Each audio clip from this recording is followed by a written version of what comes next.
அஸ்ஸலாமு அலைக்கும் வரஹ்மத்துல்லாஹி வபரகாத்துஹு. இதுக்கு முதல் கொஞ்சம் காலமாக நான் வீடியோ போடலை உங்களுக்கு. என்ன காரணம்னு சொன்னால், இன்றைக்கி நிறைய வேலைகள் வந்துச்சு. இந்த படிப்பு சம்மந்தமான வேலைகள், எனது செமிஸ்டர் எக்ஸாம்ஸ், அடுத்தது அப்படியான சில சில வேலைகள் காரணமாக இன்றைக்கி வீடியோஸ் அப்லோட் பண்ணிக்க இயலாமல் இருந்துச்சு. சரியான கஷ்டமாக இருந்துச்சு. அப்போ நீங்கள் ஜேகே புக்காக இருந்தாலும் சரி, 26 பேஜாக இருந்தாலும் சரி, 27 பேஜாக இருந்தாலும் சரி, 25 பேஜுக்கு கடுமையான செஞ்சுட்டு இருந்த கிளாஸ், நிறைய கிளாஸஸ் செஞ்சுட்டு இருந்தேன். ப்ரொஜெக்ட் கிளாஸஸ் தான் செஞ்சுட்டு எனக்கு கடுமையான மன வருத்தம். ஒரு மாதமாக உங்களுக்கு கிளாஸ் செய்யலைங்கிறது எனக்கு சரியான மன வருத்தம். என்ன சொன்னால், எனக்கு அந்தளவுக்கு வேலை. நான் ஒரு கிளாஸ் செய்யாமல் இருக்கேன்னு சொன்னால் அதுக்கு காரணம் விளங்கிக்கொள்வேன். நான் கிளாஸ் பிஸியாக இருந்தேன். அதால் விளங்கியிருப்பீங்க. ஆனால் உங்களுக்கு கடைசி டைமில் ஏதாவது ஒன்று செய்யணுங்கிறது எனக்கு மட்டும் இருக்குது. அப்போ அந்த அடிப்படையில் நான் எப்படியும் உங்களுக்கு ஒரு முக்கியமான சில விஷயங்களை நான் ஃபுல்லாக உங்களுக்கு ஒரு பி லெவல் எப்படின்னு சொன்னால், உங்களை இப்போ இருக்கிறது உதாரணத்துக்கு நீங்கள் ஒரு எஃப் லெவலாக இருந்தாலும் அதை எப்படி ஒரு சி லெவல் அல்லது பி லெவல் அல்லது ஏ லெவல் இருக்கிற டைமை சரியாக பயன்படுத்தி எப்படி இதை கொண்டு போகலாம்ங்கிறத பேப்பரை வச்சு ஃபுல் எக்ஸ்ப்ளனேஷனில் இனிமேல் இருக்கிற டைமில் உங்களுக்கு எந்த ஒரு கரணையும் இல்லை. தியரிகள் படிக்கிறதுக்கு என்ன எந்த ஒரு வாய்ப்புகளும் இல்லை. அப்போ அடுத்த ஆப்ஷனாக உங்களுக்கு இருக்கிறது என்னது? அடுத்த ஆப்ஷனாக இருக்கிறது என்னன்னு சொல்லி பார்த்தீங்கன்னு சொன்னால், பேப்பர் தான். பேப்பரை நீங்கள் அதிகமாக செய்கிறதால என்ன செய்ய போகுதுன்னா, இருக்கிற காலத்தில் அதிகமாக செஞ்சீங்கன்னா உங்களுக்கு என்ன செய்ய போகுதுன்னு சொன்னால், நாலேஜ் கூடும். எப்படி ஒரு ப்ராப்ளமை சால்வ் பண்ணுற நாலேஜ் கூடும். உங்களுக்கு எதிர்பார்க்கப்படுற ஃபைனல் எக்ஸாமில் எதிர்பார்க்கப்படுறது உங்களால் ப்ராப்ளம் சால்வ் பண்ண முடியுமாங்கிறத எதிர்பார்க்குறேன்.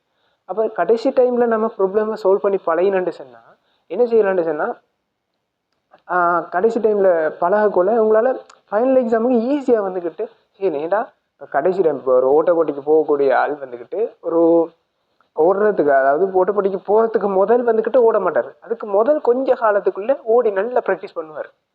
அதே மாதிரி தான் இருக்கிற இந்த ஒரு மாதத்தை நல்லா யூஸ் பண்ணிட்டு சொன்னால் என்ன செய்ய போகிறோம், நம்ம ஒரு என்ன செய்யலாம், ஒரு நல்ல ஒரு இடத்துக்கு வரையணும். இருக்கிறது என்னன்னு இப்போ நீங்கள் என்ன லெவலில் இருக்கீங்கன்னு முக்கியம் இல்லை. எஃப் லெவலாக இருந்தாலும் சரி, அதை நான் பொருட்படுத்தவே இல்லை.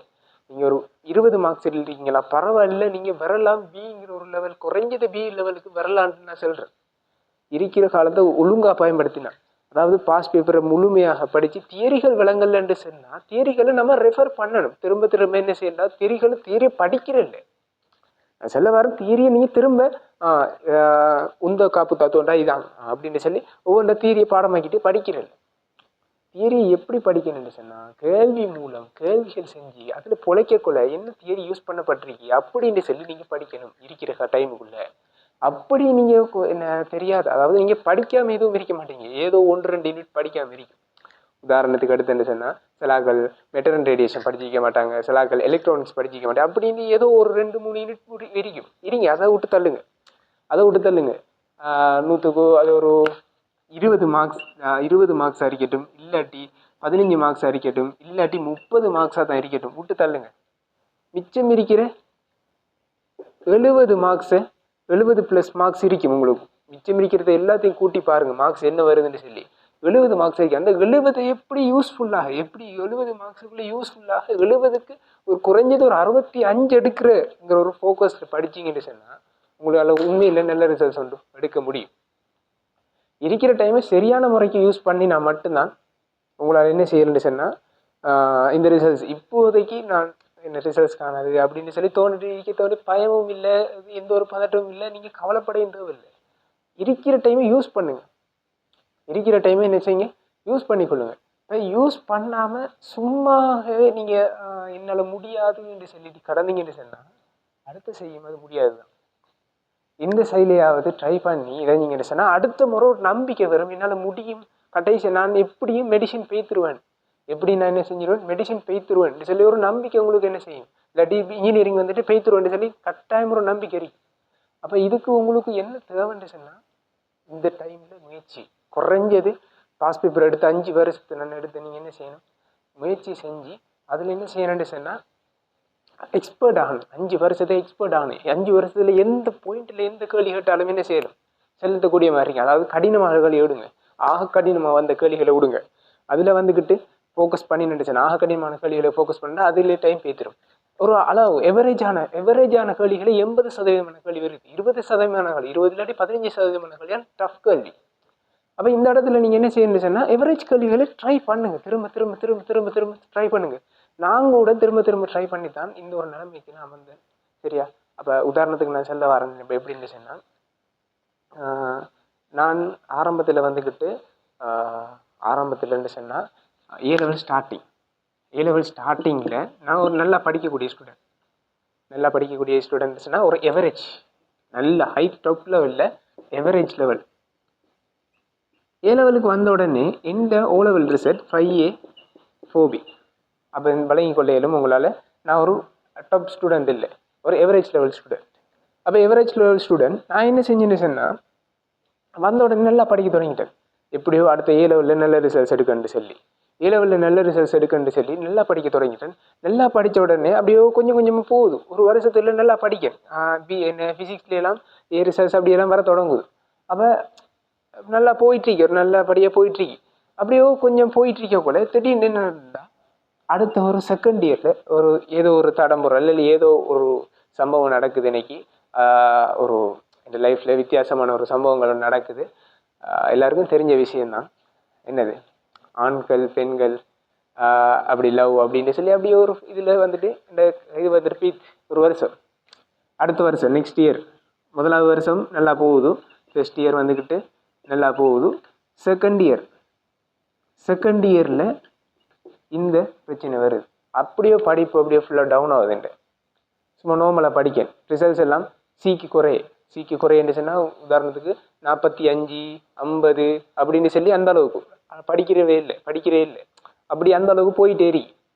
இதுக்கு பிறகு தான் நான் முடிவு எடுக்கேன். லாஸ்ட் டைம் ஒரு 3 மாதம், 2 மாதம் இருக்கும், 2.5 மாதம் இருக்கும். அந்த டைமில் முடிவெடுத்து இப்படியே படிக்கணுன்னு சொல்லி அதுக்கு பிறகு என்ன செய்கிறேன், ஸ்டார்ட் பண்ணுறேன். எனக்கு நாலேஜ்னு சொன்னால் படித்து தந்தது கொஞ்சம் மைண்டில் இருக்கி, அது மட்டும்தான் மைண்டில் இருக்குன்னு சொன்னால். எப்படின்னு சொன்னால், என் மைண்டில் அந்த விஷயம் கேள்விகள் செய்யக்கூடிய அந்த தியரி வந்துக்கிட்டு மைண்டில் கொஞ்சம் ஞாபகம் இருக்கிற மாதிரி, தியரி கொப்பியை பார்த்தா காணும் திரும்ப வந்துருந்த மாதிரி அப்படி ஒரு இது வந்து இருந்துச்சு. அப்போ கிளாஸில் கொஞ்சம் ஓரளவுக்கு ஃபோக்கஸில் இருந்தேன். அவ்வளோ மேக்ஸிமம் அந்த அளவுக்கு ஃபோக்கஸ் இல்லை, ஒரு நார்மலாக ஒரு ஃபோக்கஸில் இருந்தேன். அப்போ பார்த்தது எனக்கு அந்த தியரி வளையும் கொள்ளக்கூடிய மாதிரி இருந்துச்சு. அப்போ கடைசி டைமில் நான் என்ன செஞ்சேன், ஃபுல்லாக பாஸ் பேப்பர், ஒரு 10 இயர்ஸ் பாஸ் பேப்பருக்கு மேக்ஸிமம் இறங்கினேன். மேக்ஸிமம் வந்துக்கிட்டு 10 இயர்ஸ் பாஸ் பேப்பருக்கு ஃபுல்லாக இறங்கினேன். 10 இயர்ஸ் பாஸ் பேப்பருக்கு உளுந்து ஃபுல்லாக விளையாடினேன். கடைசி ஒரு 2.5 மாதம், அதுலேயும் குறிப்பாக அந்த ஒரு மாதமும் இல்லை, எத்தனை நாள் இருக்குன்னு சொன்னால் ஒரு 3 வீக்ஸ் இருக்கு. 3 வீக்ஸ் ஒரு மாதம் டிசைல் எடுக்கலாம். சரி, அந்த ஒரு மாதம் நான் ஃபோக்கஸ் பண்ணினேன். கடைசி ஒரு 10 வருஷத்தை மேக்ஸிமம் ஃபோக்கஸ் பண்ணேன். அந்த 10 வருஷத்துக்குள்ள இருந்தான் பேப்பர் எனக்கு கையில் வந்துச்சு. அந்த ஃபைனல் பேப்பரை பார்த்த உடனே அந்த 10 வருஷத்துக்குள்ளே இருந்தான் அம்மட்டு கேள்வியும் வந்து இருந்துச்சு. இன்னைக்கு பேப்பரை பார்த்த உடனே விளங்கிட்டு இது ஒரு பாஸ் பேப்பர் கேள்வின்னு சொல்லி. அப்போ என்ன நான் செஞ்சேங்கிறது அதில் ஒரு முக்கியம். அந்த பாஸ் பேப்பரில் என்ன செஞ்சேங்கிறது உங்களுக்கு முக்கியமான ஒரு விஷயம்.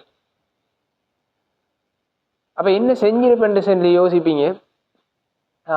பெரிய அளவுக்கு வந்துக்கிட்டு நான் பெருசாக ஃபோக்கஸாக பெரிய அளவுக்கு பெரிய முதல் பேப்பர்லாம் எடுத்து செய்யலை நான். அப்போ இந்த இடத்துல என்ன செஞ்சேன்னு சொன்னால் சிம்பிளான விஷயம் தான் செஞ்சேன். அந்த பாஸ் பேப்பரை முதலாவது செய்ய தொடங்கினேன். எனக்கு பாஸ் பேப்பர் செய்யக்குள்ள எப்படி செஞ்சுட்டு போகணுன்னு சொன்னால், எம்சிக்கு எடுத்தால் 1 தொடக்கம் 50 வரைக்கும் மார்க் பண்ணுவேன். மார்க் பண்ணிவிட்டு செய்முறை இருக்கின்றதுனா சும்மா செய்முறை எழுதுவேன். இல்லாட்டி 1, 2, 1 தொடக்கம் 2 அப்படின்னு சொல்லி 50 வரைக்கும் 3 அப்படின்னு சொல்லி ஆன்சரை மார்க் பண்ணுவேன். திருத்திட்டு ஒரு இன்னைக்கு குறையதான் வரும், ஒரு 50க்கு எத்தனை வருதுன்னு சொல்லி மார்க் பண்ணுவேன். கடைசி டைம் தானே, அநேகமான சிலபஸ் முடிஞ்சிருக்கும். மார்க் பண்ணிவிட்டு ஒரு உதாரணத்துக்கு ஒரு 25 வருதுன்னு சொல்லி வச்சுக்கொள்வோமே. அப்படி இதை விட, அதாவது 15 அப்படி அதை விட குறைய வரார்கள் இல்லை, சும்மா அடிச்சுட்டு போனாலே குறைஞ்சது ஒரு 10ஆவது வரும். சரி, அப்போ 15 குறைய பெருசாக வாரத்துக்கு ஆக்கள் இருக்க மாட்டேன். சரி, 10 தான் வருது, பிரச்சனை இல்லை, உங்களுக்கு 10 போடுறேனே. 10 வருதுன்னு சொன்னால் மிச்சம் 40 கேள்வி ஏன் போல, மிச்சம் 40. அதே மாதிரி மற்ற கெமிஸ்ட்ரிக்கு நீங்கள் செய்யலாம். கெமிஸ்ட்ரிக்கு என்ன செய்யலாம், நீங்கள் செய்ய முடியும். கெமிஸ்ட்ரிக்கும் என்ன செய்யுங்க செய்யலாம். 40 கேள்வி ஏன் போல வந்துச்சு. இப்போ முதலாவது கேள்வி, ரெண்டாவது, மூணாவது கேள்வி உங்களுக்கு போலன்னு சொல்லி வச்சுக்கொள்ளுங்க. மூணாவது கேள்வி போலன்னு சொன்னா மூணாவது கேள்வியை எடுத்து திரும்ப ட்ரை பண்ணி பார்க்குறேன். விட வர வரைக்கும் என்ன செய்யறேன், ட்ரை பண்ணி பார்க்குறேன். விட வரலையா, ஒரு 5 நிமிஷம் 10 நிமிஷம் ட்ரை பண்ணி பார்க்குறேன், வரலையா. ஒரு டைம் வச்சு தானே செய்வீங்க. 1-50 வரைக்கும் என்னது 2 hours டைம். நீங்கள் 2 hours டைம் வந்துக்கிட்டு எடுக்கலாம். இல்லாட்டி உங்களுக்கு இன்னும் சிறந்ததுன்னு சொன்னால் 1 hour and 45 minutes என்ன செய்யலாம், செஞ்சு பழகி பாருங்க. அது கொஞ்சம் யூஸ்ஃபுல்லாக இருக்கும். அதுக்காண்டி தான் 1 hour 45 minutes சொல்கிறேன். சரியா. அப்போ என்ன செய்யலாம், இப்படி டைம் வச்சு செய்யலாம். அடுத்தது நீங்கள் அந்த கேள்விக்கு ஏன் போல விட்டீங்கன்னு சொல்லி என்ன திரும்ப செஞ்சு பார்க்கலாம், விட வருதான்னு சொல்லி. சில டைமில் செகண்ட் டைம் செய்யக்கூட விட வரும். இதான் ஐடியான்னு சொல்லி ஏன் பொலஜிச்சுன்னு சொல்லி திரும்ப இதான், அதாவது விடையை பார்த்த உடனே இதுக்கு இதான் வரலாம்னு சொல்லி நீங்கள் என்ன செய்யலாம், செய்முறையை கண்டுபிடிக்கலாம். அப்படி சில கேள்விகள் என்ன செய்யும் கண்டுபிடிப்படும். அப்போ இதில் அப்படி கண்டுபிடிக்கக்கூட ஒரு 10 கேள்வி வருதுன்னு சொல்லி அப்படி 10 கேள்வி கண்டுபிடிக்கும். அடுத்த தியரியை பார்த்தோன்னா டிரெக்ட் தியரி அப்படின்னு சில கேள்வி இருக்கும். அப்போ தியரியை பார்த்த உடனே இந்த தியரிலாம் போல, அப்போ இந்த இடத்துல போல வந்திருக்கு, என்ன பிள்ளை அதோட என்ன செஞ்சு விழுங்க, இந்த இதால் பிள்ளைன்னு சொல்லி எழுத தேவையில்லை, நீங்கள் விளங்கி கொள்ளுங்க. இதெல்லாம் இன்னைக்கு போல வந்துச்சு இடத்துல இந்த தியரி இருக்குன்னு சொல்லி தியரிக்கு போய் லைட்டாக என்ன செய்யுங்க, லைட்டாக பிரட்டி பாருங்கள். லைட்டாக என்ன செஞ்சு விழுங்க, பிரட்டி பாருங்கள். தியரி கோப்பிகளை பிரட்டி பார்த்தீங்கன்னு சொன்னால் அந்த இடத்துல அப்போ தியரிகளும் என்ன செய்யப்படும், திரும்ப ரீகோல். அப்போ ஒரு 50 கேள்வி செய்யக்கூடிய பல தியரிகள் என்ன செய்ய மீட்டப்படும். பல தியரிகள் உண்மையில ஒரு பேப்பரை செஞ்சக்கொள்ள உங்களுக்கு ஒரு பேப்பர் முழுமையாக முடியக்கொள்ள ஒரு பேப்பர் வந்துக்கிட்டு முழுமையாக முடியும் போது உங்களுக்கு பல தியரிகள் வந்துட்டு மீட்டப்படும். சரியா. பல தியரிகள் என்ன செய்ய போகுது, மீட்டப்பட போகுது. அப்போ நீங்கள் என்ன செஞ்சு கொள்ளுங்கன்னா அதை 10 வருஷம் செய்யக்குள்ள முற்றுமுழுதாக ஒரு தியரி மீட்டல் மாதிரி தான் இருக்கும். முற்றுமுழுதாக தியரி ஃபுல் மீட்டல் மாதிரி என்ன செய்ய போகுது இருக்கும். மேக்சிமம் நான் அடித்து செல்லலாம், ஒரு தியரி மீட்டல்லே செல்லலாம் அம்பட்டு. சரியா. அப்போ இந்த அடிப்படையில் பார்த்தீங்கன்னு சொன்னால் அப்போ இப்படி செஞ்சுட்டு போகக்குள்ள உங்களுக்கு என்ன தியரி லைட்டாக மீட்டர். அப்போ உங்களுக்கு கடும் கஷ்டமான கேள்விகள் இருக்கும், மிக மிக மிக கஷ்டமான கேள்விகள் இருக்கும். அப்போ அந்த கேள்விகளுக்கு என்ன செய்யறான்னு சொல்லி ஒரு யோசனை வரும். அந்த கேள்விகளுக்கு என்ன செய்யலான்னு சொல்லி ஒரு என்ன செய்யணும் யோசனை ஒன்று வரப்போகுது. அந்த கேள்விகளுக்கு என்ன செய்யலாம்டா, சில கேள்விகளுக்கு சார் விளக்கங்கள் போட்டிருப்பாங்க, அந்த விளக்கங்களை பார்க்கலாம். இல்லாட்டி ரோசா சார் புக்கில் விளக்கம் இருக்குது, இல்லையா எத்தனையோ விளக்க எலபரேஷன் இருக்குது, அதுகளை பார்க்கலாம். அப்படியே பார்த்து அதில் விளங்கி எடுக்க விடுங்க. அதுலேயும் சில கேள்விகள் விளங்க மாட்டுச்சு அப்படின்னு சொல்லி விளங்கி எடுக்கக்கூட ஒரு 40 கேள்விட்டு கண்டுபிடிப்பீங்க. சரியா. மேக்சிமம் அப்போ அதுக்கு மேலே கண்டுபிடிக்கலாம் அளவுக்குள்ளே இருக்க மாட்டுச்சு. அப்படி பேப்பர் ஒரு 50க்கு ஒரு 40 கேள்வி 42 கேள்வி 45 கேள்விட்டு நீங்கள் கண்டுபிடிச்சிருக்கீங்க. ஒரு 5 கேள்வி 6 கேள்வி தான் கஷ்டமாக இருக்கும். ஒரு 5 கேள்வி 6 கேள்வி தான் என்ன செய்ய போகுது, 5 கேள்வி 6 கேள்வி தான் என்ன செய்ய போகுது, 40 கேள்வி 45 கேள்வி கிட்ட கண்டுபிடிச்சிருவீங்க. ஒரு 5 இல்லாட்டி 6 கேள்விகள் தான் கடினமாக இருக்க போகுது. அறவை விட பெறாமல் எவ்வளோ இதைஞ்சாலும். இல்லாட்டி ஒரு 10 கேள்வின்ற உதாரணத்துக்கு போட்டாலும் அது நீங்கள் என்ன செய்யலான்னு சொன்னால் சேர்மார்கிட்ட யார்கிட்ட டவுட்டு கேட்டு அதை என்ன செய்யலாம், அதையும் கிளியர் பண்ணிட்டீங்கன்னா அதுக்கான விளக்கத்தை எழுதி வச்சிங்கன்னு சொன்னால் திரும்ப ஒருக்கா ட்ரை பண்ணுவீங்க. இதை திரும்ப ஒருக்கா ட்ரை பண்ணுன்னு சொல்லி உங்களுக்கு உண்மையால் டைம் இருக்க வாய்ப்பு இல்லை. இது ஒருக்கா ட்ரை பண்ணுறதுக்கே டைம் சரியாக இருக்குது. ஏன்னா 3 பாடம் நீங்கள் படிக்க வேண்டியிருக்குது. பயாலஜி, கெமிஸ்ட்ரி, ஃபிசிக்ஸ், இல்லாட்டி கம்பார்ட்மெண்ட்ஸ், கெமிஸ்ட்ரி, ஃபிசிக்ஸ் இப்படின்னு சொல்லி 3 பாடங்கள் பயோமேட்ஸாக்கள் படிக்க வேண்டியிருக்குது. அப்போ உங்களுக்கு நிச்சயமாக இதுக்கு நிச்சயமாக என்ன செய்யலை, டைம் இருக்க மாட்டேச்சு 2வது தரம் செய்கிறதுக்கு. அப்படி நீங்கள் அதிகமாக ஃபாஸ்ட்டாக செய்யக்கூடிய ஆள், உங்களுக்கு நாலேஜ் இருக்கு ஆனால் அது பெருசாக யூஸ் பண்ணி இல்லைன்னு சில ஆக்கள் அப்படி இருப்பீங்க. அப்படியானாக்கள் திரும்ப செய்யக்குள்ள ஃபாஸ்ட்டாக இருக்கும். இல்லாட்டி செஞ்சுட்டு வந்தாக்கள் இருப்பீங்க. அப்போ அவங்கள வந்துட்டு திரும்ப ஒரு ட்ரை பண்ணக்கூடிய வாய்ப்பு இருக்கு. அப்போ இல்லாட்டி உங்களுக்கு 10 வருஷம், நான் 10 வருஷத்துக்கு செல்லலை, 5 வருஷத்துக்கு தான் செல்றேன். ஏன் 10 வருஷம் செல்லலை காரணம் என்ன சொன்னால் 10 வருஷம் உங்களுக்கு செய்கிறதுக்கு நேரம் உண்மையாக போதுமாக இருக்க மாட்டேச்சு. அதுக்காக தான் 10 வருஷத்துக்கு செல்லலை. 5 வருஷத்தை செய்யுங்க. நீங்கள் 10 வருஷத்துக்கு வந்துக்கிட்டு நிறைய நேரம் வந்துக்கிட்டு நீங்கள் என்ன செய்யணும், அதுக்கு முதலிட வேண்டி இருக்கும். அப்போ அதுக்காண்டி என்ன செய்கிறேன், 5 வருஷத்தை நீங்கள் என்ன செய்யுங்க, 5 வருஷத்தை செய்யுங்க. ஒரு 2 தரம் 3 தரம் செய்யணுமா, எவ்வளோ செய்யணுமோ அவ்வளோத்துக்கு செய்யுங்க. உங்களுக்கு கஷ்டமான கேள்விகளை திரும்ப திரும்ப திரும்ப திரும்ப திரும்ப ட்ரை பண்ணிக்கிட்டே இருங்க. சரியா. அது உங்களுக்கு நிச்சயம் யூஸ்ஃபுல்லாக இருக்கும் ஃபைனல் எக்ஸாமுக்கு. சரியா. அப்போ இப்படின்னு செஞ்சுட்டு வரக்கூடாது. எஸ்ஐக்கும் இதை செய்யுங்க. எஸ்ஐக்கும் இதை செஞ்சு சொல்லுங்கள். தெரிஞ்ச கேள்விகளுக்கு ஆன்சர் பண்ணுங்கள், தெரியாத கேள்விகளை திரும்ப ட்ரை பண்ணுங்கள். கடைசி விடவார்கள் ட்ரை பண்ணிக்கிட்டே இருங்க. சரியா. அதுக்கான விளக்கத்தையும் என்ன செஞ்சு எடுத்துக்கணும். இப்படின்னு விளக்கத்தை நீங்க எடுத்துட்டீங்கன்னு சொன்னா உங்களுக்கு முழுமையான ஒரு பூரணமான ஒரு நாலேஜ் ஒன்று இருக்கும். அதை திரும்ப திரும்ப ட்ரை பண்ணி பண்ணி பண்ணி இருக்கிறதால ஒரு முழுமையான ஒரு பூர்ண நாலேஜ் இருக்கும். இந்த பூர்ண நாலேஜை காணும் உங்களுக்கு ஃபைனல் எக்ஸாம ஒரு நம்பிக்கையோட எழுத வைக்கிறதுக்கு. அந்த நம்பிக்கை காணும் உங்களோட என்னது A-level ரிசல்ட்ஸ் நல்ல ரிசல்ட்ஸ்ல கொண்டு வந்து சேர்க்கும். பயப்படாம செய்யறதுக்கு ஒரு நம்பிக்கை தரும். இப்படியான ஒரு ரிசல்ட்ஸ் இறைவன் ஒரு நாட்டம் இருந்தா தான் நமக்கு நல்ல ரிசல்ட்ஸ் வரும். அது முதலாவது. இரண்டாவது நமக்கு நம்பிக்கை இருந்தா தான் நம்ம என்ன செய்வோம். அப்ப நம்பிக்கை வேணும்னு சொன்னா என்ன செய்யணும்? கட்டாயம் நம்பிக்கை வேண்டாம். ஒருத்தன் நம்பிக்கை இருந்தா மட்டும்தான் என்ன செய்வான். ஒருத்தன் நம்பிக்கை இருந்தா மட்டும்தான் அவனால ஒரு இடத்துல போய் அந்த விஷயத்தை செய்ய முடியும். இப்போ உதாரணத்துக்கு ஒரு விஷயம் ஒன்று ஏதோ ஒரு படிப்பித்தலா இருந்தாலும் சரி, நான் படிப்பிக்கிறதா இருந்தாலும் சரி, ஒரு ஓட்டப்பொடியா இருந்தாலும் சரி, ஒரு கிரிக்கெட் மேட்சா இருந்தாலும் எனக்கு அடிக்க இயலாது, விளையாட இயலாது, இல்லாட்டி எனக்கு ஓட முடியாது. நான் நினைச்சேன்னு சொன்னா நான் அந்த இடத்துல இருக்கிறான், என்னால முடியும்னு சொல்லி அந்த இடத்துல ஒரு நம்பிக்கை வருது. இன்னைக்கு ஒரு நம்பிக்கை வருது, எனக்கு ஒரு பிரச்சனையும் இல்லை, ஏன் நான் ஓட இயலாது, என்ன நடந்தாலும் பார்த்துக்கலான்னு சொல்லி விட்டு நான் ஓட தொடங்குறேன். நான் தோத்தாலும் பிரச்சனை இல்லைன்னு சொல்லி ஓட தொடங்குறேன். அந்த இடத்துல தான் நான் என்ன செய்வேன், ஜெயிக்கிறதுக்கு ஆரம்பிக்கேன். அப்போ இந்த இடத்துல என்ன செய்யணும்னு சொன்னா எது நடந்தாலும் பிரச்சனை இல்லை, நான் செய்யறேன்னு சொல்லி ஆரம்பிங்க. சரியா?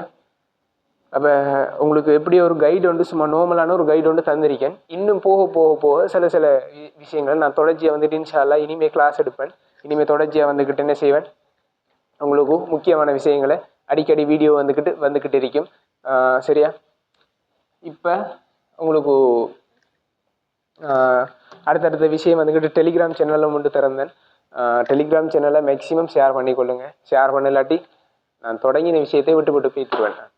உங்களுக்கு இலவசமாக தொடங்கப்பட்டு செய்யப்படுதுன்னு சொன்னால் அதை இதுன்னு அலட்சியமாக விடாதீங்க. சரியா? ஒரு இலவசம் ஒன்று கிடைக்குதுன்னா நிறைய பேர் நம்முடைய இதில் வந்துக்கிட்டு அலட்சியமாக விடுறதால எனக்கு ஒன்றும் இல்லை, நான் விட்டு பேசிடுவேன்.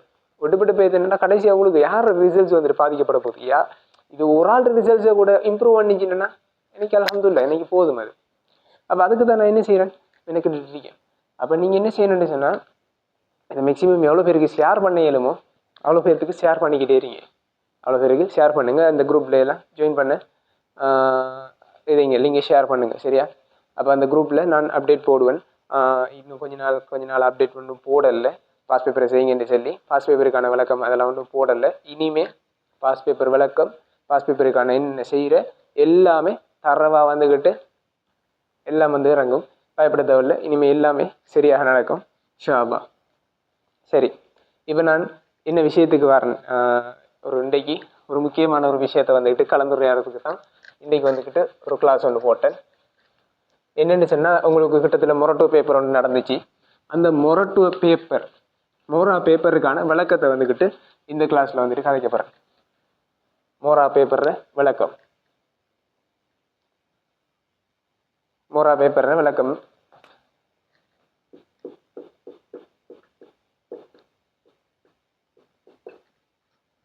அது வந்துட்டு உங்களுக்கு யூஸ்ஃபுல்லாக இருக்குன்னு நினைக்கிறேன். சில சார் மாதிரி செஞ்சுருப்பாங்க, அவங்க பார்த்தாலும் பரவாயில்ல. இப்போ ஒருத்தருக்கு வீடியோ கிடைக்கலையா, அப்படி சார் மாதிரி செஞ்ச வீடியோ கிடைக்கலாட்டி இதை வந்துட்டு நீங்கள் யூஸ் பண்ணிக்கொள்ள 2025ஆம் ஆண்டு வேலைக்கான உங்களுக்கான விளக்கம் வந்துக்கிட்டு இதை உங்களுக்கு போடுறேன். நான் துண்டாக போட்டாலும் அநேகமாக முழு வீடியோவாக வரும், இல்லாட்டி துண்டுகளாக வரும். அதை நீங்கள் பார்த்துக்கொள்ளிடும். சரி, நான் முதலாவது கேள்விக்கு வரேன். முழுமையாக மின்னேற்றப்பட்ட குறித்த மின்கலம் ஒன்றின் ஆற்றல் தொடர்பான மாறிலி WH எனும் அலகினால் குறிக்கப்படும் பௌதீக கணியத்தை அழைக்கும் பெரிதொரு அலகானது. இது என்னத்தை சொல்ல வர்றாருன்னா, மின்கலம் ஒன்றின் ஆற்றல்ங்கிறது எங்கே படிப்பீங்கன்னு சொன்னால், எங்கேது எலக்ட்ரிசிட்டியில் என்ன செய்வீங்க படிப்பீங்க. எலக்ட்ரிசிட்டியில் படிக்கக்குள்ள அதில் அழகு மின்கலம் ஒன்றின் ஆற்றலுங்கக்குள்ள அதில் என்னது கெப்பாசிட்டியை வந்துக்கிட்டு நீங்கள் என்ன செய்வீங்க படிப்பீங்க. கெப்பாசிட்டியை படிக்கும்போது அதை ஏஹெச்சில் நீங்கள் செல்லுவீங்க அல்லது WHயில் என்ன செய்வீங்க செல்லுவீங்க. ஏஹெச்சில் செல்லுவீங்க அல்லது WHயில் வந்துக்கிட்டு செல்லுவீங்க ஒரு மின்கலம் ஒன்ற ஆற்றலை. சரியா? அந்த இதில் வந்துக்கிட்டு WH அலகுல தந்திருக்காரு. இந்த அலகுக்கு சமனான இன்னொரு அலகு. இந்த இடத்துல W என்னத்தை செல்லுது? பவர்ன்னு சொன்னால் வலுவுக்கான அலகு என்ன? வலு வந்துக்கிட்டு என்னது? வலு சமன் வேலையின் கீழ் நேரம். இந்த கேள்வி நிறைய பேர் புல விட்டதா மேம் நான் பார்த்தேன். மொரட்டோ பேப்பரில் நிறைய பேர் புல விட்டதை நான் பார்த்தேன். எங்கே நான் ஒரு சூப்பர்வைசிங் ஒரு சென்டருக்கு போன டைமில் பார்த்தேன். சரியா? வேலையின் கீழ் நேரம்னு சொன்னால் இங்கே ஜூல் கீழே டீன்னு சொன்னால் ஜூல் டீன்னு சொன்னால் இந்த இடத்துல என்ன வரப்போகுது? ஜூல் செகண்ட் -1 நேரம் டி, சாரி டி இல்லை செகண்ட் சொன்னால் ஜூல் செகண்ட் -1 வலுவுக்கான அலகு. அப்போ இந்த இடத்துல டபிள்யூக்கு பதிலாக ஜூல் செகண்ட் -1, ஹவரும் என்னது? ஹவரை நான் செகண்ட், அதாவது ஹவரை வந்துக்கிட்டு நான் உடைச்சி செகண்டுக்கு மாற்றலாம் தானே. அப்போ அதுவும் வந்துக்கிட்டு செகண்ட் சொன்னால் செகண்ட் -1 செகண்ட் போடுச்சுன்னா லாஸ்ட் லைன் அலகு வருது, ஜூல் வருதா இல்லையா? இதை நீங்கள் பரிமாணத்தில் மாற்றி செஞ்சாலும் கூட அதுக்கு என்னது விட கிடைக்கும். கடைசியாக ஜூலுக்கான ஒரு விட தான் என்ன செய்ய போகுது, கிடைக்க போகுது. இதில் கூட புலவர்றையா? இது சிம்பிளான இது. ஒன்றுக்கு அழகை போட்டாலே டிரெக்டாக என்ன செய்யுது, எனக்கு விட கிடைக்கிது. இதுக்கெல்லாம் சிலாக்கள் புல விட்டுறீங்க. அப்போ எத்தனாவது ஆன்சர் வருது? 3வது ஆன்சர். சரிவான ஆன்சர் அறி. சரி, 2வது கேள்வி போவோம். ஒரு வேணியர் எடுக்குமானி பிரதான அளவிடை 10 சென்டிமீட்டர் நீளப்பகுதியையும் 200 சம பிரிவுகளாக வகுப்பது மூலம் உருவாக்கப்பட்டுள்ளது. வேணியர் அளவிடை 12 மில்லிமீட்டர் நீளப்பகுதியை 25 சம பிரிவுகளாக வகுப்பதன் மூலம் உருவாக்கப்பட்டுள்ளது. கருவியின் இழிவெண்ணிக்கை யாது?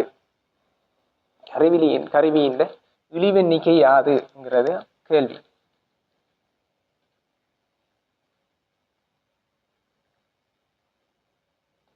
இப்போ இந்த இடத்துல என்ன செய்யறாருன்னு சொன்னா, ஒரு பிரதான அளவிடை எடுத்து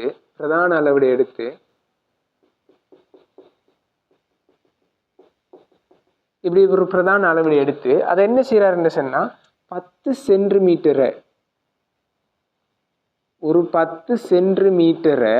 என்ன செய்யறாருன்னா 200 பகுதிகளாக உடைக்கிறான். அப்போ ஒரு பிரதான, அதாவது ஒரு 10 சென்டிமீட்டர் துண்டு எடுத்தா அதை 200 துண்டுகளை என்ன செய்யறாரு, உடைக்கிறாரு.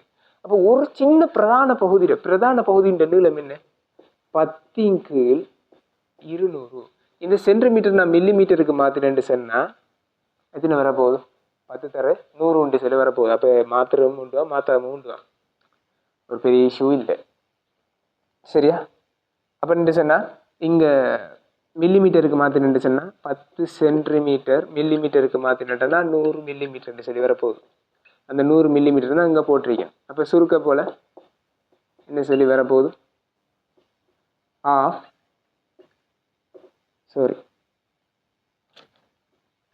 ஆஃப் மில்லிமீட்டருங்கிறது என்னது? இதில் பிரதான அளவிடையாக இருக்க போகுது.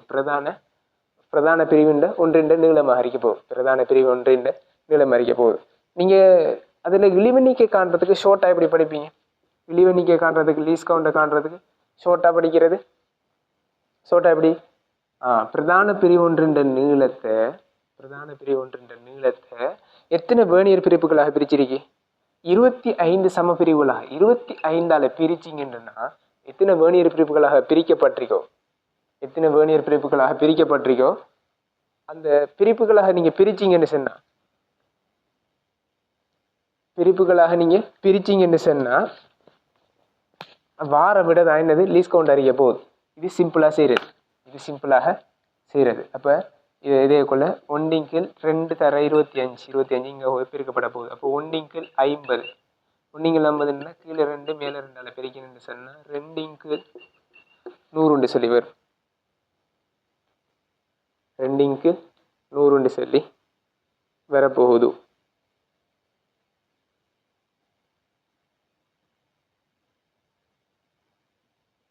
ரெண்டிங்கில் 100 சொன்னால் 0.02 மில்லிமீட்டர்னு சொல்லியாமல் வரப்போகுது. லீஸ்ட் கவுண்ட் உங்களுக்கு கிடைக்கும் என்னது? மில்லிமீட்டரில் கிடைக்கும். என்றால் நீங்கள் எடுத்த அளவிடைகள் எல்லாமே என்னது? மில்லிமீட்டரில். அப்போ உங்களுக்கு லீஸ்ட் கவுண்ட் என்னத்தில் கிடைக்கும்? மில்லிமீட்டரில். ஆனால் விட தந்திருக்கிற இடத்துல சென்டிமீட்டரில். அப்போ நீங்கள் நிறைய பேர் கொடுத்துட்டீங்க விட. 3வது விட 0.02 சென்டிமீட்டர்னு சொல்லி கொடுத்துருக்கீங்க. கடைசி டைமில் விடுற பொலைகள் தான். நீங்கள் எடுத்த விட உண்மையில் 0.02 அரிக்கும். ஆனால் அதில் வந்த அளவிட என்னது? மில்லிமீட்டர். தெளிவாக சின்ன கேள்வி. எப்படி சும்மா மிஸ்டேக் விடுவோம் பார்த்துக்கொள்ளுங்க. இப்படி தான் சும்மா மிஸ்டேக் விடுறது. கடைசி டைமில் அநேகம் போடுற மிஸ்டேக் எல்லாமே இதுதான் தான். இப்படியான மிஸ்டேக்கள் தான் கடைசி டைமில் போகிறது. அப்போ 0.02 மில்லிமீட்டரில் வருது. அதை சென்டிமீட்டருக்கு மாற்றிங்கன்னா திரும்ப 10ஆல் பிரிக்கணும். பிரிச்சிங்கன்னா 0.002 சென்டிமீட்டர்னு சொல்லி வரப்போகுது. 0.002 சென்டிமீட்டர்னு சொல்லி வரப்போகுது. அப்போ எத்தனாவது ஆன்சர்? 4வது ஆன்சராக இருக்க போகுது. எத்தனாவது ஆன்சர்? 4வது ஆன்சர் விடையாக இருக்கும்.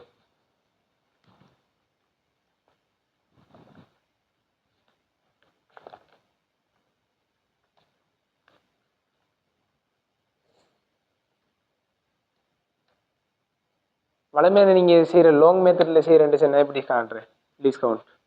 லீஸ்ட் கவுண்ட் ஈக்குவல் டு ஒரு மெயின் டிவிஷனில் இருந்து ஒரு வேர்னியர் டிவிஷனை கழிக்கிறது. ஒரு வேர்னியர் டிவிஷனுங்கிறது என்னது?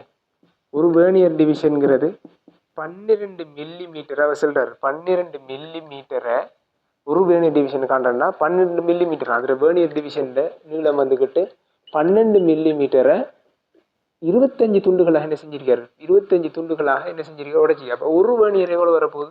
12 25 பிரிச்சிங்கன்னா சரி எத்தனை வரப்போகுது? சுருக்கக்குள்ள 0.48 மில்லிமீட்டர்னு சொல்லி வரப்போகுது. அப்போ இதிலிருந்து கழிச்சிங்கன்னா ஒரு மெயின் டிவிஷன் எவ்வளோ வருது? அரை மில்லிமீட்டர்னு சார் 0.5 மில்லிமீட்டர்ல இருந்து 0.48 கழிச்சிங்கன்னு சொன்னால் உங்களுக்கு வார விட 0.02 மில்லிமீட்டரில் வரும். இதை சென்டிமீட்டரில் மாற்றினீங்கன்னா சரி. சரியா? அடுத்த கேள்விக்கு போகிறேன். 3வது கேள்வி. மனிதன் ஒருவனால் தரைக்கு மேல் உள்ள புள்ளியிலிருந்து தேநீர் வடி ஒன்று மெதுவாக விடுவிக்கப்பட்டு சிறிது நேரத்தின் அதன் வேகம் வியும் ஆர்முடுகள் ஏயும் உருவில் காவிக்கோடுகளால் காட்டப்பட்டுள்ளது. வழித்தடையை கருதி தொடரும் இயக்கத்தில் மேலும் சிறிது நேரத்தின் பின் அதன் வேகம் வியை ஆர்முடுகள் ஏயும் காவிக்கோடுகளின் காட்டும் சாத்தியமான உருவானது. அவ என்ன செய்யறாருன்னு சொன்னா இந்த இடத்துல வழித்தடையை வந்துக்கிட்டு புறக்கணிக்க செல்லல. அவர் வழித்தடை என்ன செய்யல? புறக்கணிக்க செல்லல. அப்போ வழித்தடை இருக்குது. வழித்தடை இருக்கும்போதோ வழித்தடை வந்துக்கிட்டு இருக்கும்போதோ இந்த இடத்துல என்ன நடக்க போகுதுன்னு சொன்னா ஒரு பொருள் ஒன்று மேலுக்கு இருந்து என்ன செய்யறாரு?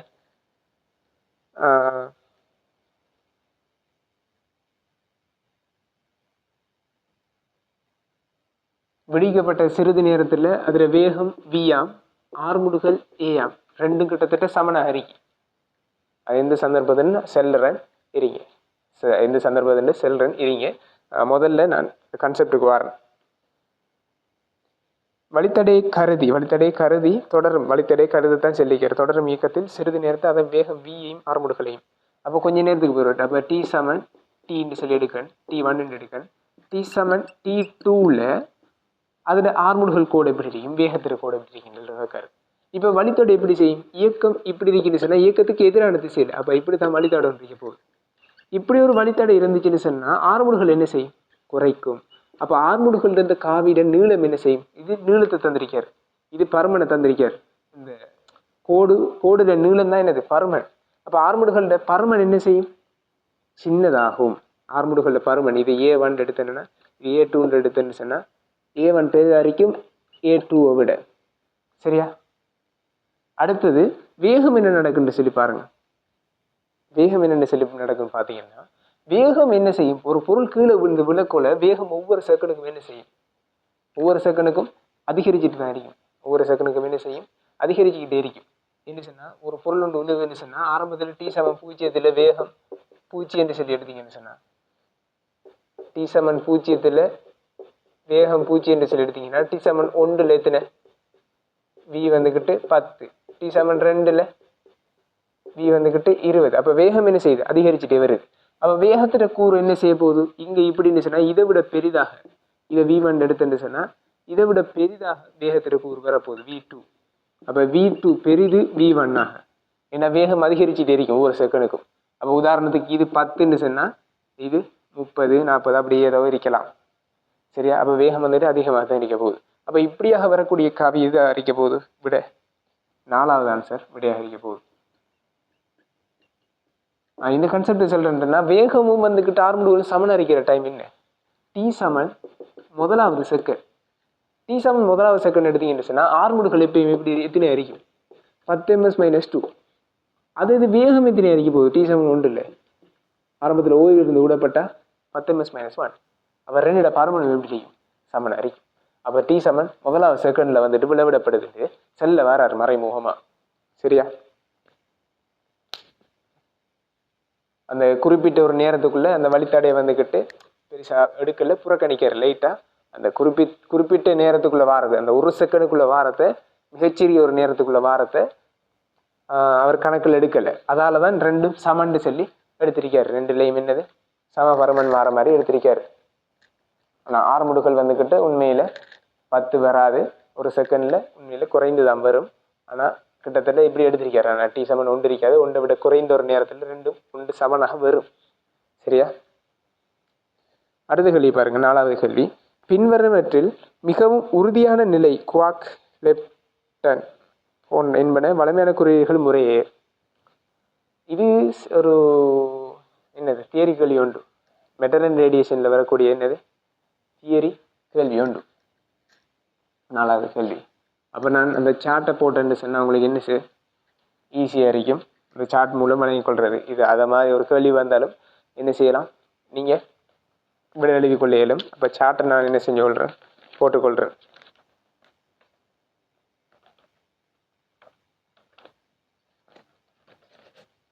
தேவையானகள் எழுதி கொள்ள இயலும். லெப்டான்ஸ்,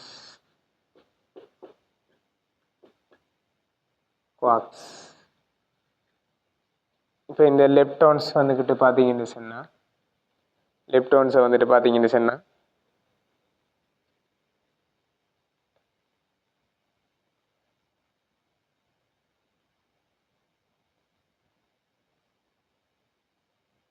லெப்டான்ஸில் எலக்ட்ரான்ஸ், அடுத்தது நியூ, அடுத்தது டோ, இங்கே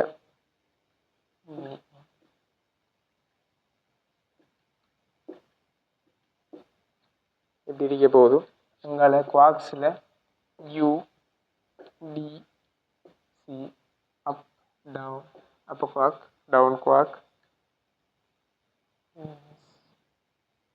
டி, பி, இப்படி இருக்க போகுது. சரியா? இதில் ஒன்றுடைய ஏற்றம் வந்துட்டு பார்த்தீங்கன்னு சொன்னால், இது -1 அடிக்க போகுது, இது -1 அடிக்க போகுது, இது -1 அடிக்க போகுது. அதே மாதிரி இது பூஜ்ஜியம் அரிக்கும், இது பூஜ்ஜியம் அரிக்கும், இது பூஜ்ஜியம் அரிக்கும். தேவையானகள் எழுதி கொள்ளலாம். இதே மாதிரி திரும்ப கேள்வி வந்துச்சுன்னா இதுக்கு என்ன ஏற்றம், இதுக்கு என்ன இதுன்னு சொல்லி நீங்கள் தெரிஞ்சு வச்சு கொள்ளையிடும். அடுத்தது யூக்கு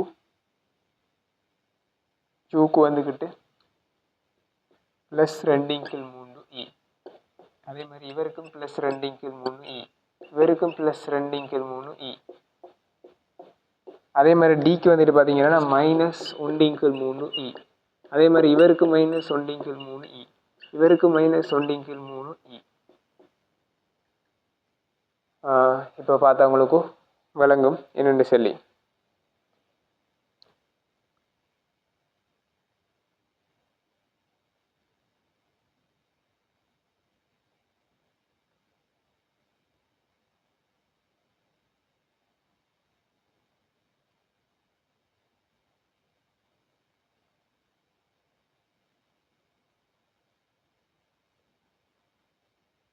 இதில் பார்த்தீங்கன்னு சொன்னால் ஒரு அடிப்படை துணிக்கைன்ற பாரம் அதிகரிக்க அதில் உறுதிப்பாடு என்ன நடக்க போகுது, பாரம் அதிகரிக்க உறுதிப்பாடு என்ன செய்யும், குறையும். உங்களோட பாரம் கூடி நிற்கின்றா அது என்ன செய்யும், உறுதி இருக்கிறது குறையும்.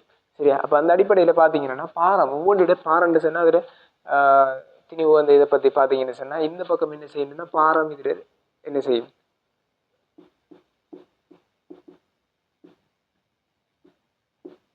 குறையும். இந்த பக்கம் என்ன செய்ய போகுது, குறையும். இந்த பக்கமும் குறையும். அதே மாதிரி இங்கல பக்கம் என்ன செய்யும், இப்படியும் குறையும். அதே மாதிரி இப்படியும் என்ன செய்யுது, குறையும். அப்போ இதில் பார்த்தீங்கன்னா ஆக குறைந்தது பாரம் வந்துக்கிட்டு மாறி குறையும் இல்லை அதிகரிக்குமா, இங்கல பக்கம் பாரம் குறைய மாட்டிச்சு அதிகரிக்கும்.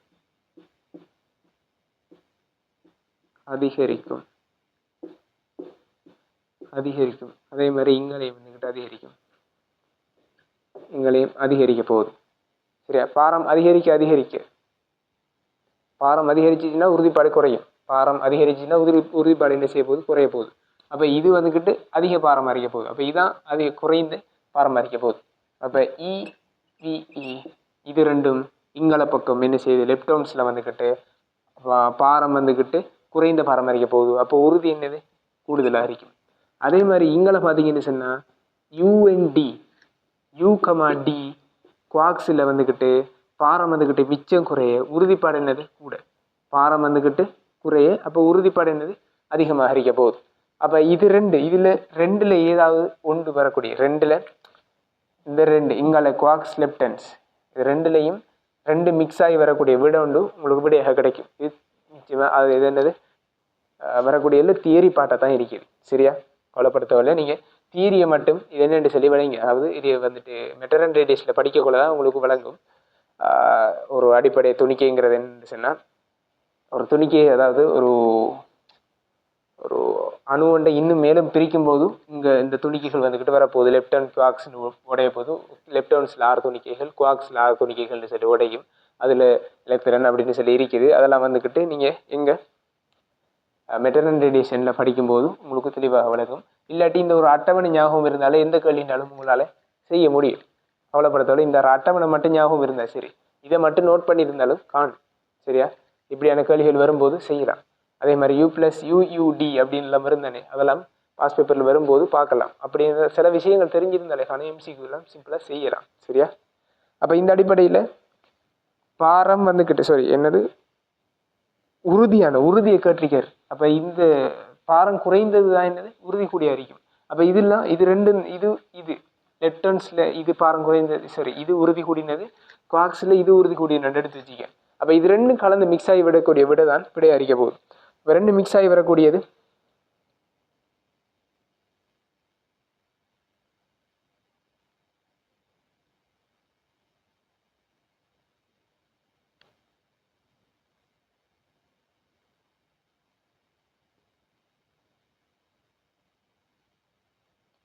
ரெண்டு மிக்ஸ் ஆகி வரக்கூடியது ரெண்டு விடைகள் இருக்குது.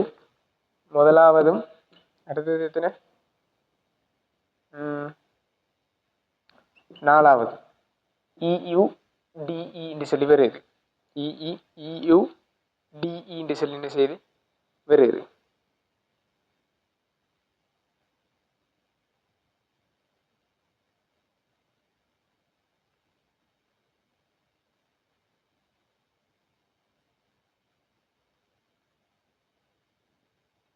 அதில் முதலாவது ஆன்சர் வராத காரணம் என்ன சொன்னால், அவர் மாறி தந்திருக்காரு. குவாக்குக்கு ஈண்டு சொல்லி தந்திருக்காரு, குவாக்குக்கு வந்துக்கிட்டு ஈண்டு சொல்லி தந்திருக்காரு. நான் முதலாவது ஆன்சரில் குவாக்குக்கு இ, அடுத்து லெப்டோனுக்கு யூன்னு தந்திருக்காரு. அதால் முதலாவது ஆன்சர் வர மாட்டேங்குது. ரெண்டாவதுல சரியாக தந்திருக்காரு. குவாக்குக்கு டி, குவாக்கில் டி இருக்குது, குவாக்கில் டி, அடுத்தது லெப்டோனில் தான் ஈன்னு சொல்லி தந்திருக்காரு. அப்போ நாலாவது ஆன்சர் தெளிவான விடை அறிக்க போகுது. அடுத்த கேள்வி போகலாம்.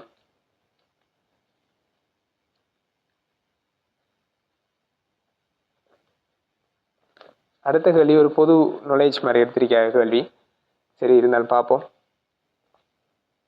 7ஆம் மாதம் 9ஆம் மாதம் 7ஆம் தேதி, எத்தனை 2025 9ஆம் மாதம் 7ஆம் தேதி அன்று நிகழ்ந்த பூர்ண சந்திரகிரகண கிரகணம் சோப்பாக தோன்றியது. எல்லாரும் தெரியும், பிளட் மூன்று சொல்லி எல்லாரும் வந்துக்கிட்டு பார்த்துருப்பீங்க, வீடியோலாம் எடுத்துருப்பீங்க. சரி, அந்த இதை தான் சொல்கிறாரு. இந்நிகழ்வு பற்றி பின்வரும் கூற்றுக்கள் சரியானது அல்லது சரியானவை. இது ஒரு சாதாரண கேள்வி, இது ஒரு பொது அறிவு மாதிரி நாலேஜ் எடுத்திருக்காரு. சரி, இதை பார்த்தீங்கன்னு சொன்னால் முதலாவது ஏ பாட், சூரியனுக்கு சந்திரனுக்கு நடுவில் பூமி இருக்குமாறு மூன்றும் ஒரே நேர்கோட்டில் வருவதால் சந்திர கிரகணம் உருவாகின்றது. சந்திர கிரகணம் எப்படி உருவாகுதுன்னு சொல்லி நமக்கு தெரியாதா? சின்ன வயசுல இருந்து படிச்சது. சந்திர கிரகணம் எப்படி உருவாகும்?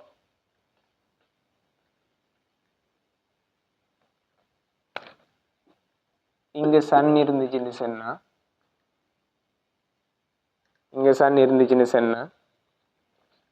இங்க மூன் இருந்துச்சுன்னு சொன்னா, அதுக்கு ரெண்டுக்கும் இடையில பூமி இருக்கக்குள்ளதான் என்ன செய்யணும் சொன்னா, இந்த சந்திர கிரகணம் என்ன செய்ய போகுது, வரப்போகுது. அதாவது இந்த சூரிய வெளிச்சத்தை வந்துக்கிட்டு என்னது இந்த மூணுக்கு வந்துக்கிட்டு என்ன செய்யற தடுக்கும் போது தான் என்னது சந்திர கிரகணம் வந்துக்கிட்டு என்ன செய்ய போதும் உருவாக போகுது. அப்ப இந்த இடத்துல பார்த்தீங்கன்னு சொன்னா இந்த இடத்துல பார்த்தீங்கன்னு சொன்னால் சந்திர கிரகணம் இப்படி தான் உருவாக போகுது. அப்போ ஏ கூற்று என்னது? தெளிவாக உண்மை. சரியா? அடுத்தது பி கூற்று பூமியில் வளிமண்டலம் இருக்கின்றமே கிரகணத்தின் போது சந்திரன் சிவப்பாக தோன்றும் ஒரு காரணம். இதுதான் உண்மையான ரீசன். உண்மையான ரீசனும் இதுதான். ஏன் இது காரணம்னு சொன்னா பூமியில ஒரு வளிமண்டலம் ஒன்று இருக்குது. இந்த வளிமண்டலத்தால என்ன நடக்குதுன்னு சொன்னா இங்கிருந்து வரக்கூடிய கதிர்கள், இங்கிருந்து வரக்கூடிய சூரியன்ல இருந்து வரக்கூடிய கதிர்கள் இதுல பட்ட உடனே இதுல இருந்து பட்டு என்ன செய்ய போகுது? தெரிப்படைய போகுது.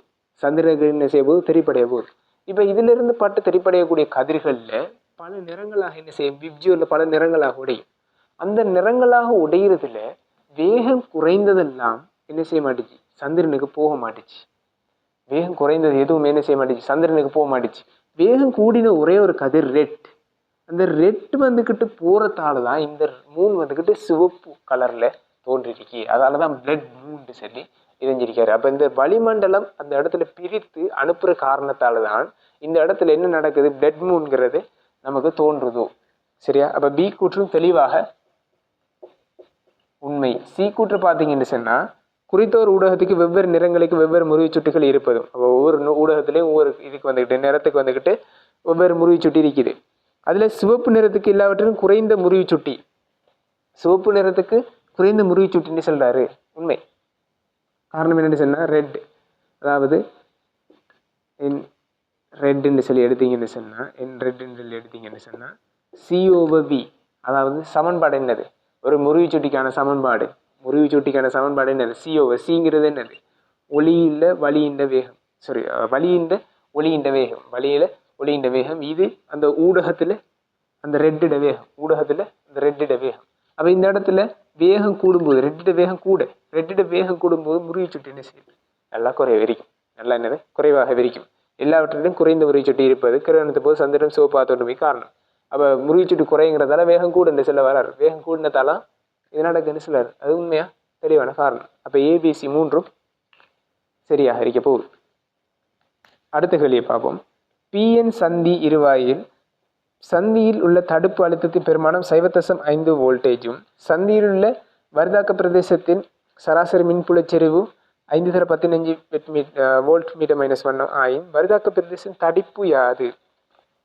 இந்த கேள்வியெல்லாம் உண்மையில என்னது? இதெல்லாம் செஞ்சுட்டு இருக்க தேவையில்லை. என்னது? கணித்த சரி என்னது படமெல்லாம் போட்டுட்டு இருக்க தேவையில்லை. அப்படியான ஒரு கேள்வி. பட் டிரெக்டாக விட இருக்கலாம்.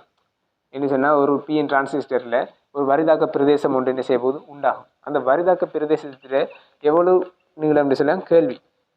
இப்போ இதுக்குள்ள ஒரு மின்புல செறிவு ஒன்று உருவாகும். மின்புல செறிவு ஒன்று உருவாகும். ஈன்னு சொல்கிறார். ஈட பெருமானம் தந்திருக்காரு. இதுக்கிடையில் ஒரு அழுத்தம் ஒன்று இருக்கும் கட்டாயம். அந்த அழுத்தம் வந்துக்கிட்டு 0.5 வோல்டேஜா. நமக்கு மின்புல செறிவுக்கு அழுத்தத்துக்குமான தொடர்பு நமக்கு தெரியுமா இல்லையா? இ சமன் டெல்டா விஓவை டின்னு சொல்லி ஒரு சமன்பாடு தெரியுங்க. இதுல எனக்கு இ தெரியும். பிரதிடுங்க. இ என்ன?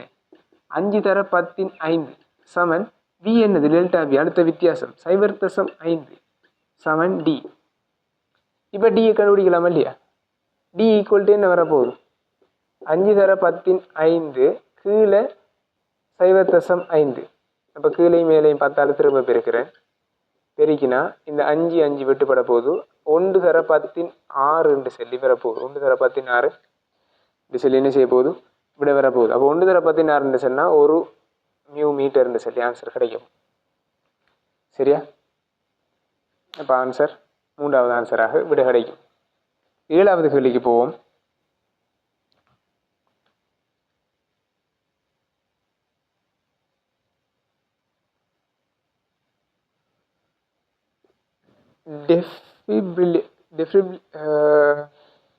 டிஃபைப்ரிலேட்டர் என்பது மாரடைப்பின் போது இதயத்திற்கு மின்னதிர்ச்சியை வழங்கி அதனை இயல்பான துடிப்புக்கு மீட்டெடுக்கும் ஒரு சாதனமாகும். இத்துடிப்பாக்கி செயற்படுத்தப்படும் போது குறுகிய காலத்தில் வழங்கப்படும் துடிப்பின் வலு பி ஆனது நேரம் டியுடன் மாறுபடும் வரைவில் காட்டப்பட்டுள்ளது. ஒரு மின் துடிப்பின் மூலம் இதயத்துக்கான வழங்கப்படும் சக்தியானது இதயத்துக்கு வழங்கப்படுற சக்தி என்னன்னு சொல்லி கேட்காரு. ஒரு கிராஃப் ஒன்று தந்துட்டு அது வந்துக்கிட்டு என்னது? வலுவுக்கும் நேரத்துக்கும் இடையிலான ஒரு கிராஃப். வலுவுக்கும் நேரத்துக்கும் இடையில இருக்கிற ஒரு கிராஃப் ஒன்று.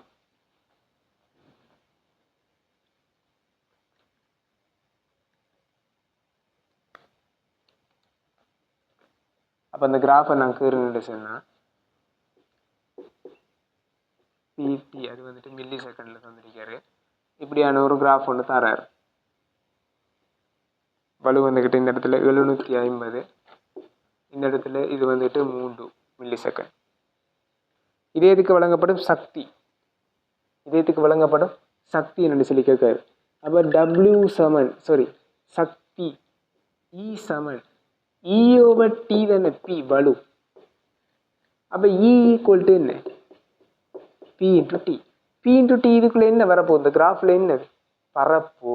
நமக்கு தெரியும் இந்த எக்ஸ் அச்சையும் y அச்சையும் பெருக்கி வாரது என்னது, எக்ஸ் அச்சையும் y அச்சையும் பெருக்கி வாரது பரப்பு. எக்ஸ் அச்சையும் y அச்சையும் பெருக்கி வாரது என்னது, எப்பயுமே பரப்பை தரும்.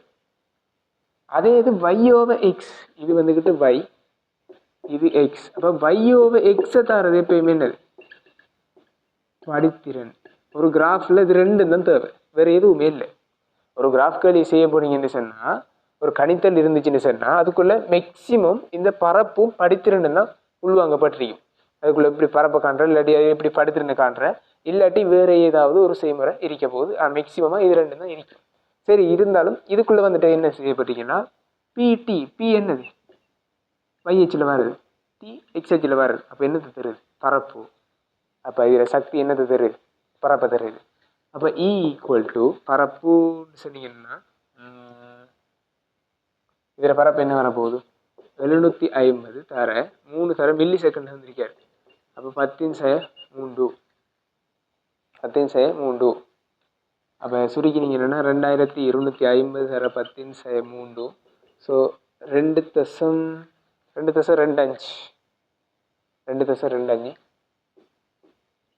ஜூலில் சொல்லி ஆன்சர் கிடைக்கும். சரியா, ஆன்சர் வந்துக்கிட்டு 3வது ஆன்சர் ஹரிக்க போகுது. அடுத்தது 8வது கேள்விக்கு போகலாம். கதிர் தொழிற்பாட்டு கரு எக்ஸ் ஆனது கரு வையாக மாறுவதற்கு கருத்தாக்கம் சமன்பாடு கீழே தரப்பட்டுள்ளது. அதில் குறிக்கப்பட்டுள்ள எம் பெருமானங்கள் முறையே. இது மெட்டர் அண்ட் ரேடியேஷன் படிக்கின்ற அவசியம் இல்லை. உங்களுக்கு என்ன நாலேஜ் இருந்தால் செய்யலாம்னு சொன்னால், கெமிஸ்ட்ரி நாலேஜ் இருந்தாலே செய்யலாம். சரியா, சிம்பிளான ஒரு கேள்வி உண்டு. எக்ஸ் இங்கே 69, இங்கே 158, y 150, இங்கே n plus M 42 alpha plus 3 0 - 1 beta. இப்போ மேலுக்கு இருக்கிறது எல்லாம் மேலுக்கு இருக்கிறதுக்கு என்னது சமனாக இருக்கும். அப்போ இங்கே 158 சமன் 150 சக எம் தரனால இதால் பெருக்கணும். இது என்னது, இதால் பெருக்கித்தான் போடணும். அப்போ 4m 3 தர 0 0. இப்போ இதை சுருக்கினீங்கன்னு சொன்னால் 8 சமன் 4m m = 2 முதலாவது விட. அடுத்தது கீழுக்கு இருக்கிறது கீழுக்கு சமப்படுத்துங்க. கீழுக்கு இருக்கிறது கீழே இதோட. அப்போ 69 = இங்கே n மட்டும் இருக்குது, n சக m தர 2 2m சய 3 தர சய உண்டு சய 3. அப்போ இது அங்கே கொண்டு வந்தீங்கன்னா எத்தனை வரப்போகுது, 72. எம்முக்கு எத்தனை போட போகிறீங்க, 2. அப்போ n சக 4. ஸோ n சமன் இது கழிச்சிங்கன்னு சொன்னால் 68 சொல்லி வரப்போகுது. எத்தனாவது விட, 4வது விட ஹரிக்க போகுது. அடுத்த கேள்வி 9வது கேள்வி. மின்காந்த அலை ஃபோட்டோன் ஒன்றின் உந்தம் 3.3 தர 10⁻29 கிலோகிராம் ms-1 ஆகும். வெற்றிடத்தில் மின்காந்த அலையின்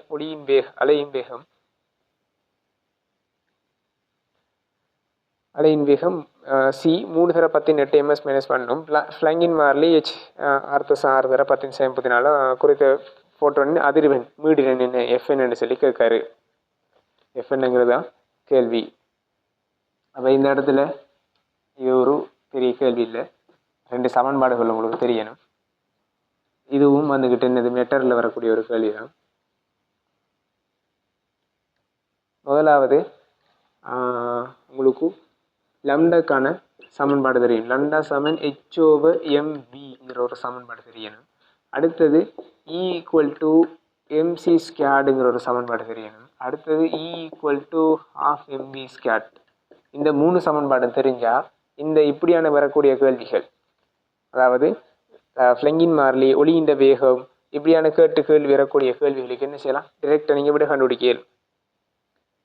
அப்போ உந்த 3.3 தர 10 30/29 எம்பி வந்துக்கிட்டு என்னது பி உந்தம் இல்லையா. அப்போ இந்த சமன்பாடு இன்னொரு வகையில் எழுதலாம், லம்டா சமன் H/P சொல்லி எழுதலாம். பிங்கிறது உந்தம். அப்போ லம்டா கேட்டது என்னது, அதிர்வெண். அதிர்வெண் சொன்னால் முதல்ல லம்டா கண்டுபிடிக்கணும். ஏன்னு சொன்னால் வி சமன் எஃப் லம்டாவில் இந்த லம்டா கண்டுபிடிச்சா தான் வி தெரியும். சி ஒளியின் வேகம் சி தந்திருக்காரு. இப்போ எஃப்ஐ கண்டுபிடிக்க முடியும். அப்போ இந்த இடத்துல லம்டா கண்டுபிடிப்போம். லம்டா சமன் 6.6 தர 10 எத்தனை 34 கீழே 3.3 தர 10/29. இதையும் சுருக்கினா உங்களுக்கு 10/5 வரப்போகுது. இதையும் சுருக்கினா 2 வரப்போகுது. இப்போ 2 தர 10/5 சொல்லி வரப்போகுது லம்டா.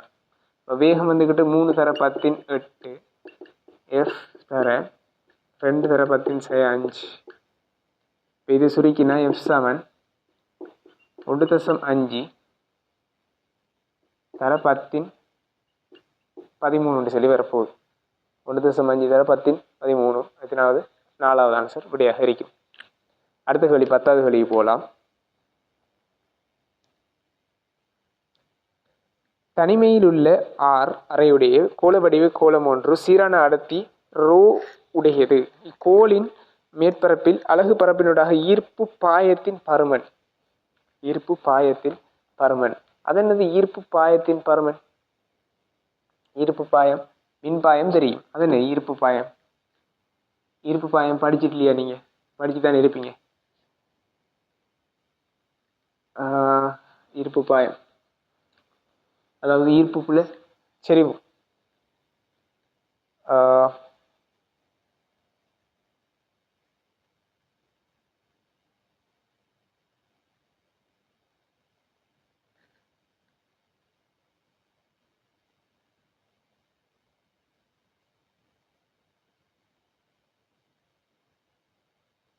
ஈர்ப்பு புல செறிவு இன்டு பரப்பு. ஈர்ப்பு புல செறிவு இன்டு பரப்பு. அதாவது சிம்பிளா சொல்ல போனோம்னா என்னது, நீங்க படிச்சிருக்கீங்க மின்பாயத்தில். மின்பாயம் என்னதுன்னு phi into E into A. Into A அதே பையத்தை இங்கே கொண்டு யூஸ் பண்ணுறது ஈர்ப்பு பாயம். எல்லாம் புலங்குகளை எல்லாம் உண்டா தம்பர போகுது. புலங்குகளை எல்லாம் உண்டுவாங்க. இப்போ ஈங்கிறது என்னது? இங்கே மின்புல சாரி ஈர்ப்பு புலம். ஈர்ப்பு புலத்தை போட்டாச்சு. தனிமை உள்ள ஒரு கோள வடிவ ஆர் ஆரையுடைய ஒரு கோள வடிவம். இந்த கோள வடிவத்திட்ட ஈர்ப்பு புலம் என்ன ஹரிக்க போகுது? இ ஈக்குவல் டு ஜிஎம்ஓவை இதில் திணிவை நான் என்ன செய்கிறேன், எம் என்று சொல்லி எடுக்கன். எம் ஈக்குவல் டு என்ன ஹரிக்க போகுதுன்னா 4/3 பை ஆர் கணம் அதில் அடர்த்தி ரோ அளப்பிரிக்கின்ற. சரி, ஜிஎம்ஓவை என்ன ஹரிக்க போகுது? ஆர் ஸ்கொயர்டாக ஹரிக்க போகுது. ஜிஎம்ஓவை ஆர் ஸ்கொயர்டாக இருக்க போகுது.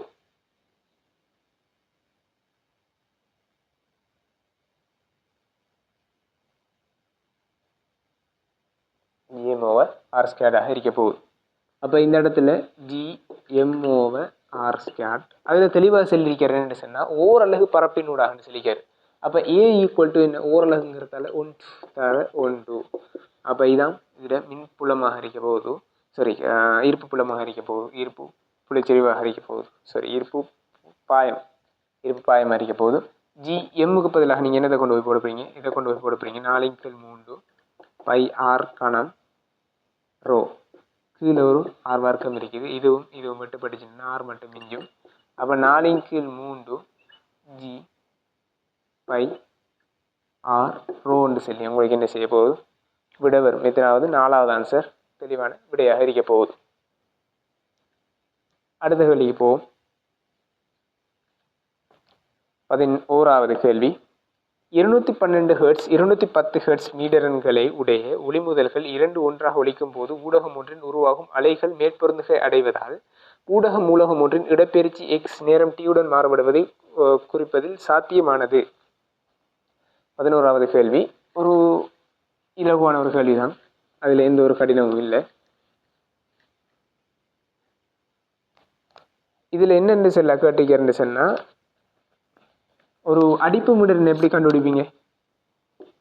எஃப் அடிப்பு மீடிரன் சொன்னா ரெண்டு மீடிரங்களை ஒன்றாக வித்தியாசமான மீடிரங்களை ஒன்றாக இசைக்க செய்யும் போது வரக்கூடியது அடிப்பு மீடிரன். F1 மைனஸ் F2 சொல்லி எடுப்பீங்க. அதே இது எஃப் அடிப்பு சமன் இன்னொரு சமன்பாடு இருக்கு, ஒண்டிங்கு டி. ஒண்டிங்கு டி இது ஓகே தானே?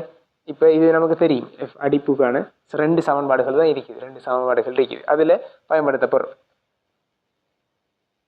இப்போ இதில் வந்துக்கிட்டு என்ன, இதில் அடிப்பை கண்டுபிடிச்சிங்கன்னா எவ்வளோ வரப்போகுது? 212 இருந்து 210 கழிச்சிங்கன்னா 2 ஹெர்ட்ஸ் வருது. அப்போ டி அலைவு காலத்தை கண்டுபிடிப்போம். டி சமன் ஒண்டிங்கிள் எஃப் அடிப்பு மீடிரன் சொன்னால் ஒண்டிங்கிள் 2 சொன்னால் 0.5 செகண்ட் அலைவு காலம் வரக்கூடியது தான் இந்த இடத்துல இந்த அடிப்பை ஏற்படுத்தக்கூடிய ஒளிமுதல்களாக இருக்கும். அப்போ 0.5 எங்கே வரப்போகுதுன்னு சொல்லி கண்டுபிடிப்போம். முதலாவது படத்தை பார்த்தீங்கன்னு சொன்னால், அதாவது 2 முடிகளுக்கு இடைப்பட்ட தூரம் இல்லாட்டி 2 தாளிகளுக்கு இடைப்பட்ட தூரம் பாருங்க. அதாவது அலைவுகாலம்ங்கிறது என்னது? அலைவுகாலம்ங்கிறது 2 முடிகளுக்கு இடைப்பட்ட தூரம் இல்லாட்டி 2 தாளிகளுக்கு இடைப்பட்ட தூரம். அப்போ இந்த இடத்துல 2 முடிகளுக்கு இடைப்பட்ட தூரத்தில் பார்த்தீங்கன்னு சொன்னால் முதலாவதுல எத்தனை வருது? டி அலைவுகாலம் 1 செகண்ட் வருது, நல்லா பார்த்துக்கொள்ளுங்க. ரெண்டாவதுலையும் 1 செகண்ட், 2 தாளிகளுக்கும் இடையிலே பாருங்க 1 செகண்ட் இருக்குது. அடுத்து மூணாவதுல 2 செகண்ட் இருக்குது, மூன்றாவதுல 2 செகண்ட் இருக்குது. அந்த படத்தை பார்த்தாலே தெளிவாக விளங்கும். எப்படி போகுதுன்னு சொன்னா இங்க ஆரம்பிச்சு இப்படி போகுது, இங்க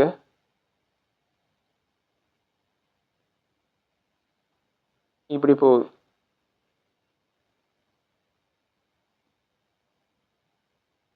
சாரி, இப்படி இந்த இடத்துல இப்படி. அப்போ 2 தாளிகளுக்கு முடிகளுக்கு, அப்போ இது முடி, இந்த இடத்துல முடின்னு சொல்லி எடுத்துன்னு சொன்னால் எவ்வளோ நேரம் இருக்குது? 2 செகண்ட்.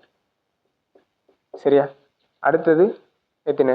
அடுத்தது 0.5 செகண்ட் வருது. அப்போ அதான் விடையாக இருக்க போகுது. அடுத்தது 2 செகண்டாக இருக்குது.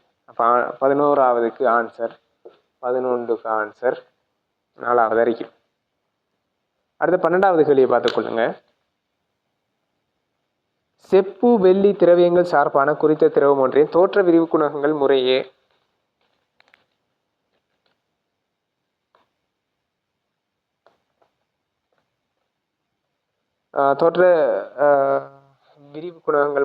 காமா சி காமா எஸ் ஆயும் செப்பின் ஏகபரிமாண வேகத்திறன் அல்பா சி ஆயின் வெள்ளியின் ஏகபரிமாண விரிகைத்திறன் யாது?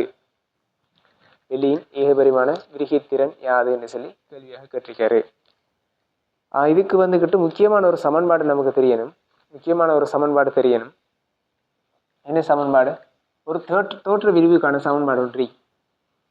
தோற்ற விரிவுக்கான ஒரு சமன்பாடு என்னது?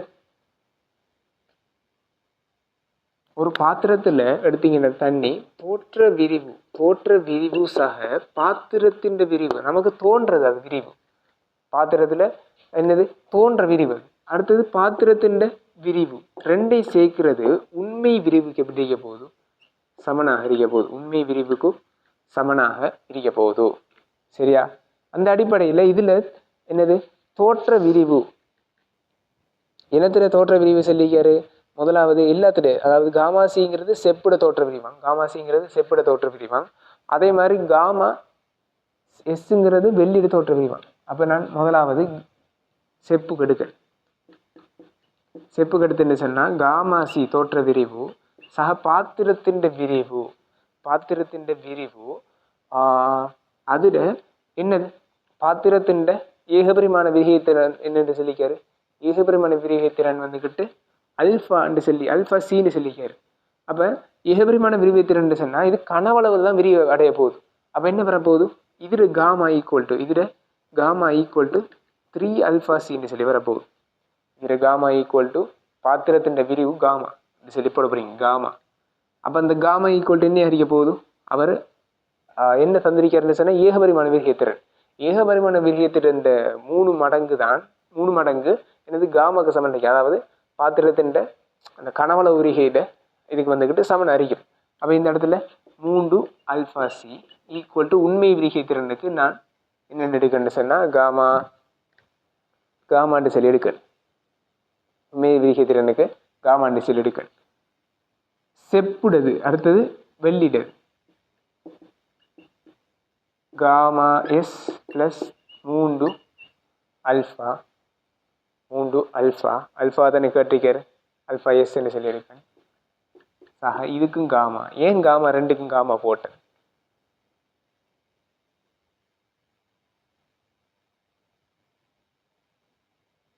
ரெண்டுக்கும் காமா ஒரு குறித்த திரவியத்தின் சொல்லிக்காரு. குறித்த திரவியத்தின் விரிவு குணங்கள் தான் சொல்லிக்காரு. அப்போ குறித்த திரவியத்தின் ஒரு திரவியம் வந்துக்கிட்டு விரிகை அடையும் போது ஒரு உண்மை விரிகைத்திறன் ரெண்டுக்கும் சமனை தரிக்க போகுது.